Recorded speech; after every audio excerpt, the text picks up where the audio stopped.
where the beer is. That's where you're gonna go. Isn't that easy? Who I am? Well, let's see.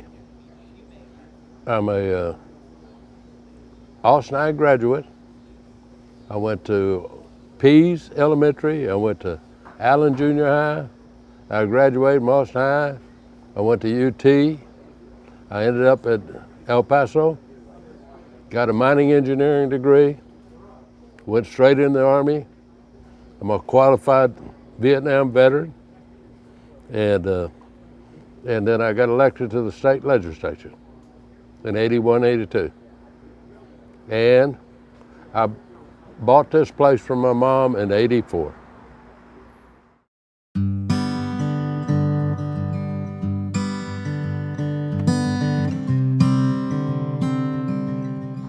This all started right here. In 1950, the Korean War started. Mom and I and my stepfather and my sister, we were living in Mobile, Alabama. So he went into the Army and we moved back to Austin. Her two brothers bought this property here and they both had nicknames, Bick and Boyd and Peanut Boyd. Peanut owned the 3B's auto down on 6th Street, so he did all right. Bicken, he was a merchant marine. During the Korean War, he was on a munition ship, so he made big bucks. He liked to build brick houses, and every one of them was always a flat roof, a leaky flat roof. He built this in about 4 parts. He built this, then he built that, and then he built the upper deck. And if you notice, there's a door coming out the side. He was going to expand on out here. It's mostly all stolen products and stuff like that, where they built the bar. And Who else would paint a beer joint this color? I mean, I don't know what they were thinking, but they did.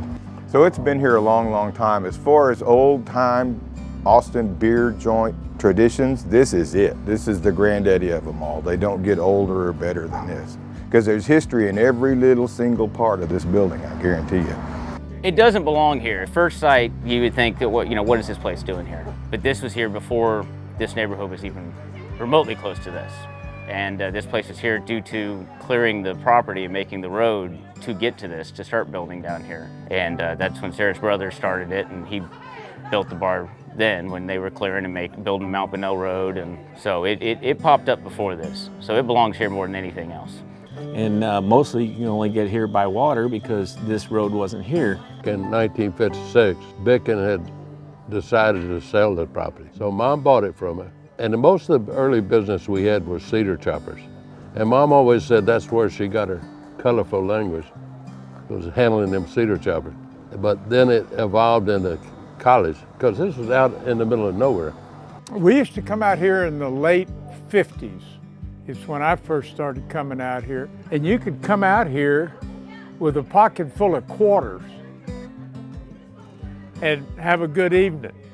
I started coming here when I was in college in the late 70s and early 80s. And Sarah was a fantastic character in Austin. I came here a couple times when I was in high school, because you could be 18 and drink. June of 1991, I got my first vehicle that was mine. It was a 1980 yellow Datsun pickup truck. And then I was shooting down Mount Bonnell Road and I drove right past this place and it caught the corner of my eye and I said, what was that? Nobody was here. It was me and Sarah. After talking to her for about 15 minutes, she asked me, well, do you want a beer or what? So I said, Lone Star? How long have you been coming here, man? Every day for the last 12 years. But in '84, the Texas legislature raised the drinking age to 21. Overnight, she lost all her business. So she decided at that time she was just going to sell it. I said, let me buy it from you. So I bought it from her with the understanding that I'd lease it back to her and give her the lease payment. I'd pay the maintenance, I'd pay the property tax, and I'd pay her $4,000 a year. And I won't interfere as long as you want to run it. I remember all during the 60s, 70s, real estate people, everybody came up, oh, I want to buy it, and Sarah said, no, you're not going to buy it. So she ran it up till she was 90 years old. We called it Sarah Dry Creek. Sarah was a sweetheart. Everybody talks about how mean she was, but really, truly, she was kind of kind. If you were minority, if you were handicapped, you were instantly mom's friend. She had a big heart. She did not suffer fools. And that's where people think she was mean. She would not put up with nonsense. And if you didn't bring your bottle back down, you got an ass chewing. Sarah ruled the roost. I mean, if you didn't bring your bottles down from upstairs, she'd let you know about it. But it was a big, big deal back when Sarah was running the show, so I've heard.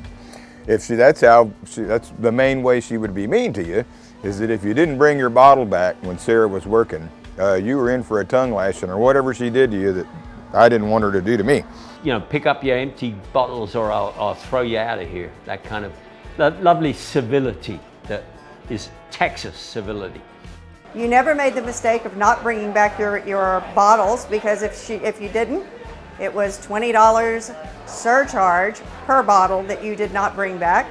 She had character.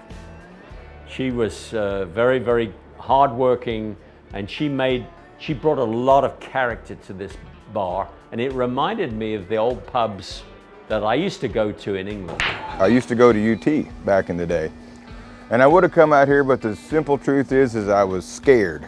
I was too timid to come. I was just a kid then, and I'd heard stories about Sarah, you know, and I'd heard about it and that it was a really cool place to come, but I never did come just because I didn't want her to be mean to me.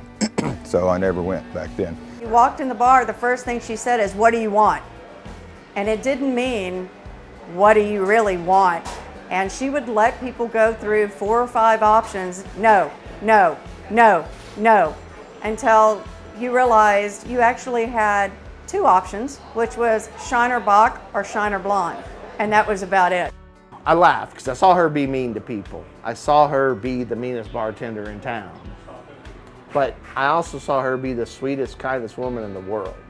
I remember she did scare me a little bit, but she was never the meanest bartender in Austin the way everybody says. She had a good heart, sweet lady, took care of, you know, a few of the misfits, younger guys. Very strong, do-it-herself kind of woman, though.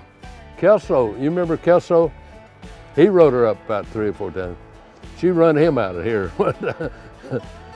But he came back for her 80th birthday.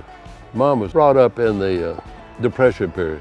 Mom was always tight. She was dumpster diver. She was in a dumpster trying to get something out of the dumpster. Turkeys out of the dumpster, and she fell and broke her hip. She's like, no, call Buddy, call Buddy. He had to convince her to get into the ambulance to go to the hospital. She wouldn't sign up for the garbage collection. She would save aluminum cans. Every bottle of beer that she sold for over 50 years is broken right down here in the creek. She was peculiar, she was funny, she had her eccentricities, that's for sure. But she definitely was more kind than mean. So if you ever got a tongue lashing from her, you probably deserved it. And she passed away in 2009. One would not think that a bar, especially this type of dive bar, would be on Mount Bunnell Road. The properties around here are extremely expensive. We are in a place in Austin that lake property is millions and millions and millions of dollars, and yet you have a place that you can see in the background is not exactly what you would expect. You always make friends, you never felt unwelcome. Family owned all the years, and just a very large portion of the heart of Austin. I've kept it open in memory of Mom, but it's been a lot of fun, and it's a good memory of Mom. He's sentimental, but he doesn't like to let it show. This place wouldn't be here if Buddy wasn't sentimental. He kept the place open because he wanted to keep the memory of his mother alive. J. Buddy Reynolds is the short and sweet answer as to why this bar is still here after all these years. And tradition and family. So Buddy is an incredible man. He's so accepting and giving. He'll take people in and help them. He's such a giving person. And I consider him as family at this point in my life. But he has made sure that we've always had a good time and the place always is able to open the doors. The kindest man ever. And during COVID, when this bar was shut down and we had nowhere to go, we would sometimes, like a handful of us, go to his house. He was a state representative. He did that out of a need to feel like he needed to serve his state. He wants to be of service to people. The most important thing of the whole deal is the people, is the community. Everybody was just so welcoming, and you have so many different characters. It's like you've got people from all aspects of life. They pull out chairs and you can sit out there and, you know, smoke a cigarette if you want to, and just have a good old time and drink beer. And it's long-term association of people, long-term community here. You get sucked in here. You start coming here because it's this cool little out-of-the-way place. Like, nobody stops by here, you come here. You could just come and listen and hear so many interesting stories about people and their lives. So those people are now our sons and daughters. We used to come here when we were in college, and now our sons and daughters come here. And I'm sure that if it stayed open, our grandchildren would be coming here. Those are the type of old Austin people. The souls are good, it's kind, it's gentle, it's supporting. There's millionaires, billionaires, guys that don't have a penny in their pocket. It's a family that grows. If you walk in without a friend, you walk out with at least 5 friends. For whatever reason, we were drawn to this place. We met each other here. We spent time together here. We shared lives here. And they've become some of the most important people in my life. The vibe is so perfect that there's never been an altercation in the 12 years that I've been here. You know, a lot of times people walk in, they only have, you know, a credit card or a cash station card. And we're like, oh, no. Go in there, have a couple of beers, it's fun. And they always come back. People would sing. They would have bands playing and singing songs, sea shanties, and songs that I like to know. I was asked to sing here one Sunday evening, and apparently it went okay. Very well. Yep, good, thank you. Because Wednesdays is when Buddy comes in. Wednesday nights are a big night for Wheel of Fortune. And it's Buddy versus the house. And if it's below or above this certain number, then Buddy wins, and if it's the other way, then everybody else wins. And people put their money in the pot, and then you see what's happening. At the same time, generally, you know, on Wednesday, if you're an old-time regular and friends and family with Buddy, it's on Buddy's tab, which was good. The Jukebox at Dry Creek Cafe and Boat Dock is one of a kind. It's a genuine old 45 jukebox. Man, we kept the old records, the goodies and the goldies. That's the kind that old guys like me grew up with. One time, I played 6 songs, the same song, in a row. It was Buddy Holly, Peggy Sue. Some of the people didn't like it so much. And Sarah had to kind of keep peace. They had to redo the papers on it because they had faded so bad you couldn't read them anymore. In the modern age, people aren't too enthusiastic, but we still play it. Got to a point where I never had to look at what I was going to play. I just had everything memorized because it's always been the same. And you could never pick a bad song on there. And nobody ever complained what you picked because they probably wanted to hear it anyways. And you still get 5 songs for $1, so. It's like a time capsule, it really is. Only 45 jukebox that I know of that's still around, and we really, really love it.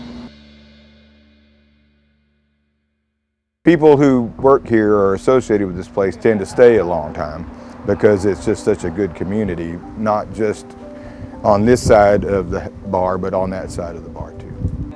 So Sarah was a bartender when I started working here. Then after Sarah, Raymond took over. Raymond Goldthorpe, he rented a cabin down the hill. He took care of Sarah, and then when Sarah went to live in Lexington, quit bartending here, he took over running the bar. Raymond and I got along great. He's a wonderful man. Man loved his baseball. We'd sit here and watch baseball games, huge Braves fan. He didn't care if the bar did $10 or, 500. If somebody came in, we'd get a beer, we'd sit in the round table of reason, which is a little round table right in the front where the television was. And Raymond and I actually solved all the problems in the world, but unfortunately we were never elected. When he quit, I was very unhappy. But then we got the Angel. There's somebody I really wish you could interview, and that would be Angel. I don't know when she started. It was before my time. She's always been here when I was here. But Angel was really something else. And they just accept you for who you are. And Angel was that way. And she called everybody that came in the door sugar. Hello, sweetie. Where's my hug? Her invitation to me every time I walked in would be, hello, bitch.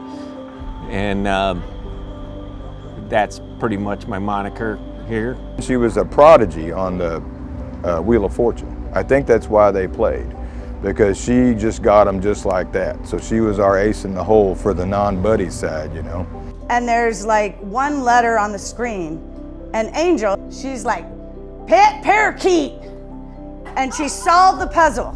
Angel was my nemesis, but also my friend. I would consider her as my another mother for me. Sorting life problems and keep me from acting bad, or the rest of my friends and most of us. But she, always would guide us. I think she kind of had Sarah's soul in her and tried to keep. She wanted to keep it the way it was. And I came down here one time with my Rolls Royce, 1935 Rolls Royce, and she saw it and she sat right in it immediately and crossed her legs big time, sitting in the Rolls Royce, and the picture is downstairs in the bar. Even though she had a gruff exterior, she was a genuine, beautiful soul. And then of course COVID hit. Fun stuff. And Angel got sick.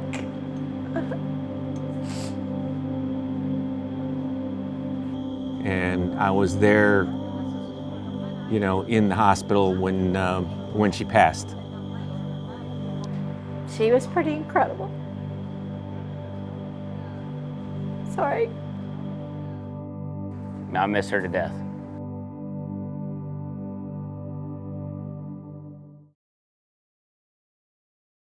That is going to be $43.50. There you are, darling. Do you want a bag for that? No, thanks. All right, good. I didn't want to give you one anyway. And we came up with Ellie, and Ellie's been fantastic. When Angel was ailing, they were kind of beating their heads against a wall to find somebody that would fit in with this place. Everybody agreed that I would fit in here. When Ellie got going, that was a golden feather in our caps, because we're like, she's perfect. Another one of those places in Austin that everybody that considers this place to be a home just comes in and pitches in and helps out. Like, they'll just see a full trash can and take it out. They'll see a box of empty bottles and take it out. They will ask me if I need anything. They will actually encourage me to not get up too quickly if I'm having a cigarette or something, and not get them a beer right away. So there's been a patio built, which was a bit of a change. Unfortunately, the trees have grown over it's so that you cannot see the sunset from the upper deck. You could bring a date out here, and that was a good deal.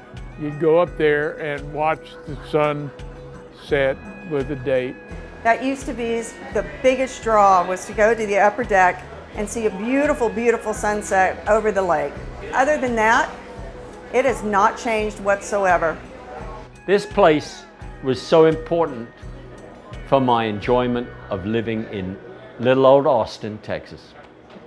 As I came home on Monday night, as drunk could be, I saw a horse outside the door where my old horse should be, and I called to my wife and I said to her, "Hey wife, will you kindly tell to me who owns that horse?"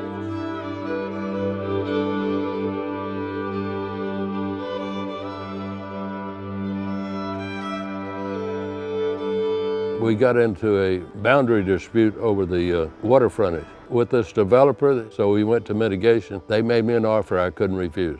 So I just decided to sell it and move on. I cried.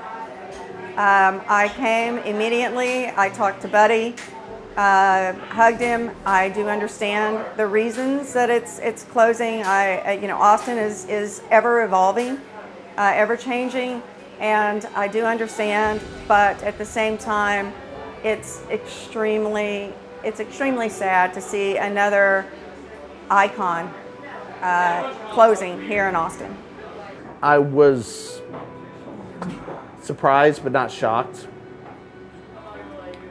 I thought we'd have a little bit more time here, and I value every moment of time that I have here. Like I said, I'm not really excited about it. I wish it hadn't happened, but what can you do? We're going to enjoy her while we have her.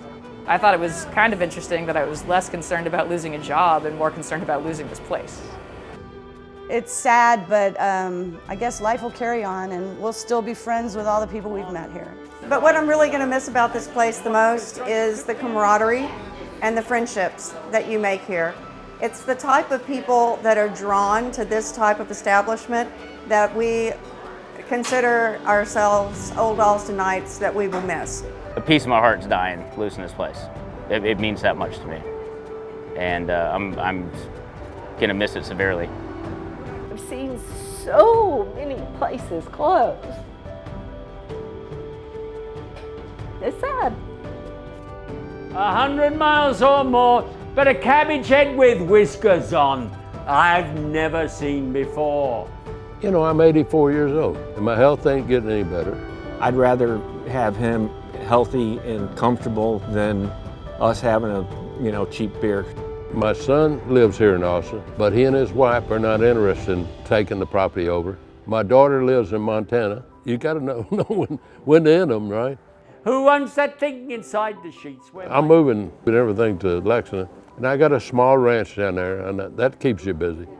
So, and I got 20 cats, and I got 20 head of cattle. So that'll be, between all that, I'm ready to relax. The people who bought that are very gracious, and they're wanting to make this as a meeting place for the disabled and orphan kids so they can meet once, twice a month.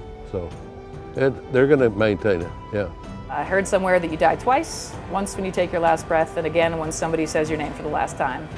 And nobody in Austin ever stops talking about old Austin, so this place will never die.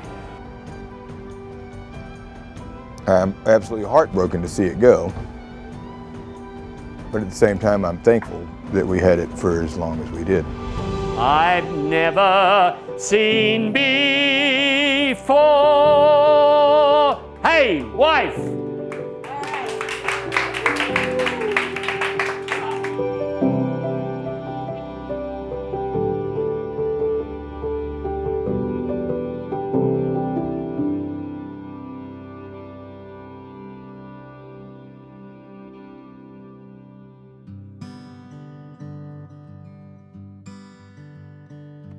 Feels so surreal. We'll see. We're gonna run out of beer pretty quick. I've been coming here since a UT student in 1961. And when we were growing up, there were none of these houses here. None of these houses in this whole neighborhood. Not down the road and not across the way. There was not, this just looked natural, green rolling hills. The sunsets were just amazing. You could just see them going over the hills completely. And I've been coming here for about 10 years now. I want to say farewell. It's been a home away from home. I hope they don't tear it down because it should be a historical landmark in my personal opinion. Such a special place, so lots of history. This has kind of given me a big encouragement to start thinking about opening my own bar in the future. We're gonna miss this place. Hearing the same 5 different songs 1,000 times and never being sick of them. It's like a little family. I'll miss my family. Sarah was the grumpiest bartender in Austin. She goes, you're just a damn drunk. I go, no, I'm not. I'm just weird. People may have seen her as mean, but behind the doors, she was the kindest, sweetest, unconditional loving woman that I have ever known. I was a wild teenager at 17, and after a night at the Dry Creek, she would bring me a cup of coffee with cream and sugar and a cigarette so I could get up and go to school. And to me, that was my grandma's love. I used to come out here every year to visit her because I loved her. And I know that she always took care of us, so it was a good deal. She loved us kids. She loved being around kids. She loved dressing up. Her red polka dot outfit. Red polka dot outfit that she would wear every Easter. People always said that Sarah was mean, but I never saw that side of her. I miss my grandma. I miss my grandma. I love you, Grandma. You know, she taught my mom how to work hard, and my mom instilled that into us, and you know, that's something that I'll instill into my children one day. And she loved this bar, and she loved everyone in this bar like her own.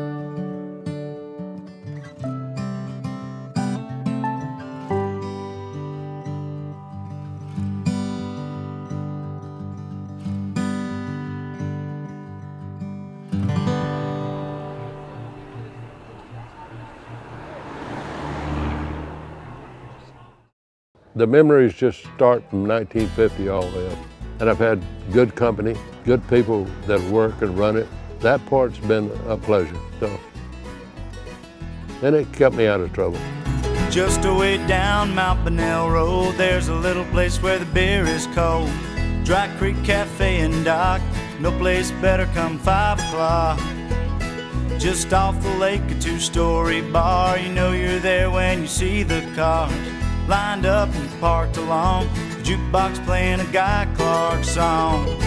I wanna go down to Dry Creek, down among the live oak trees. No playing cards or leaving bottles around. You can sit on the deck and watch the sun go down.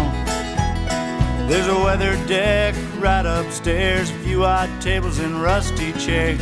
Spring days when the hills are green, the view beats all I've ever seen.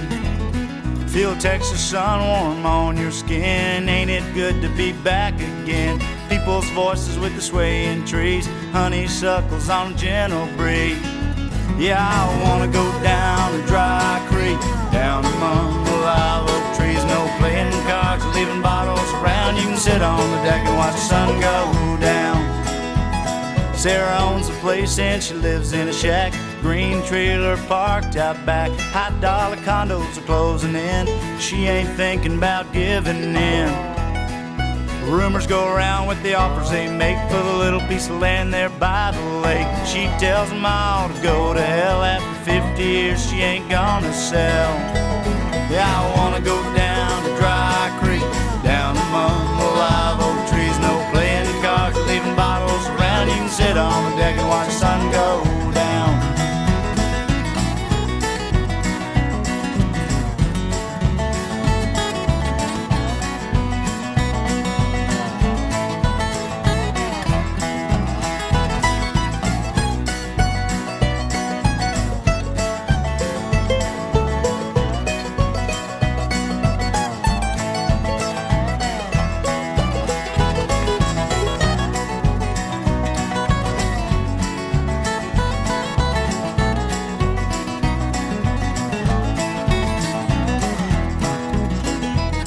So if you wanna keep the bulldozers back, stop to get a drink at the Dry Creek Shack. Watch Lake Austin in a big blue sky. You won't ever have to ask me why. I wanna go down to Dry Creek, down among the live oak trees. No playing cards, leaving bottles around. You can sit on the deck and watch the sun go down. Yeah, I want